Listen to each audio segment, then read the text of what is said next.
In the 19th century, towns across the American South guarded themselves against yellow fever by refusing to allow anyone in. And in 1918, some towns shut down transportation and set up quarantines to keep out the Spanish flu. But in outbreaks of disease since, states have largely asserted themselves as the authorities in the fight against contagion. Any battles with local officials over where infected people should stay have largely taken place behind the scenes.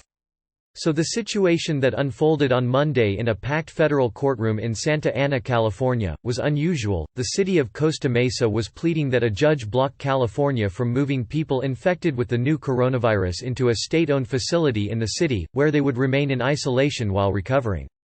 This is a new one in terms of claiming a right not to have infectious disease introduced into your community, said Polly Price, a professor of law and global public health at Emory University.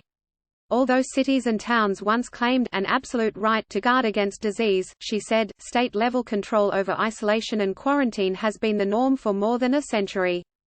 In a decision that could complicate California's efforts to deal with the coronavirus crisis, Judge Josephine L. Staton on Monday kept a temporary restraining order in place that would prevent the infected patients from being moved to Costa Mesa, at least for now. The judge said she would reconsider the issue after state and federal authorities provide more details about how they plan to protect the health of the community, as well as the people with coronavirus. She set a hearing for March 2. The state has shown great empathy for the patients, the judge said in a ruling that drew applause, adding that she wanted to see the same empathy for the residents of Costa Mesa. It was uncertain exactly how many people California intended to move into the facility in Costa Mesa, but they are among the 53 people in the United States who have tested positive for the virus, according to the Centers for Disease and Control Prevention. Nearly all of those people had traveled to Asia, and many of them have been staying on American military bases since returning to the United States on government-arranged flights. In recent days, officials had announced that infected Americans at Travis Air Force Base who were not ill enough to be hospitalized would have to leave the base in Fairfield, Calif. Many of them had been evacuated from a cruise ship in Japan. The proposal had set off a flurry of objections from Costa Mesa residents, who filled the courtroom to watch local officials argue that patients infected with coronavirus should not be brought to a former residential home for developmentally disabled people. The area, which is in Orange County, is too heavily populated to host people infected with such a dangerous virus, the local officials argued.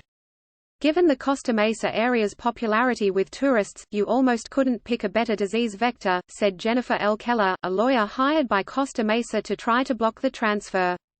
Judge Staton, of the U.S. District Court for the Central District of California, pressed state officials to explain why it selected a facility in the second most populated county in the state of California. Mary Ann Ngo, a local resident who stood outside the courthouse with a sign that read, "Yes to compassion, no to mass infection," said she prayed every day for our brothers and sisters who are infected. Still, she said, the Costa Mesa site is not an appropriate location. The state's lawyers argued that officials in Costa Mesa have no legal right, or good reason, to block the move, which the state said involved frail and elderly patients. Authorities in California selected the site after the Department of Defense informed them that patients who tested positive for the virus could no longer stay at Travis Air Force Base. Federal officials had planned to move the patients to a facility in Alabama operated by the Federal Emergency Management Agency, court documents said, but officials in California thought that moving the group out of the state, most of the patients are said to be California residents, would be detrimental to their health and well-being.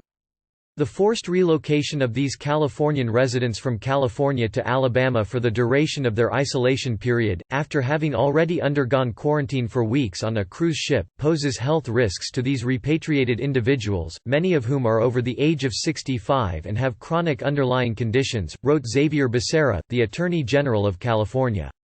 He was writing on behalf of the California Governor's Office of Emergency Services. Complicating matters, Alabama officials also have objected to the prospect of housing the patients. Gov. Kay Ivey, a Republican, had raised concerns about the idea and said on Sunday that President Trump promised her that the patients would not be sent to her state. Other options, Mr. Becerra wrote, were to put patients up in hotels near Travis Air Force Base or send them to hospitals, where there was a risk of infecting other patients. Other sites, including the Sonoma Developmental Center, Army National Guard Camp Roberts and closed youth correctional facilities, were considered and dismissed, he said. The possibility of a local veto on deciding where to house patients would fly in the face of a compelling need for a centralized state authority to control and manage communicable disease outbreaks, Mr. Becerra wrote. The standoff over where to send the patients underscored the unwieldy, decentralized nature of the U.S. health system, even as federal authorities were warning of serious risks from the coronavirus outbreak, which has killed more than 2,000 people in China. The federal government generally relies on states to carry out quarantine orders, and states are within their rights to refuse. Quiet negotiations often take place when it comes to isolating tuberculosis patients, with federal officials convincing states to house them. But cities cannot generally refuse a state's order to assist. If somehow, the military were forcing California to do this, they'd be on very weak grounds, said Lawrence Gostin, a law professor at Georgetown University who specializes in public health law. The scale of the current crisis, with hundreds of evacuees brought to American military bases from China and Japan, is extremely rare. We've never seen anything on this level in modern history, Professor Gostin said.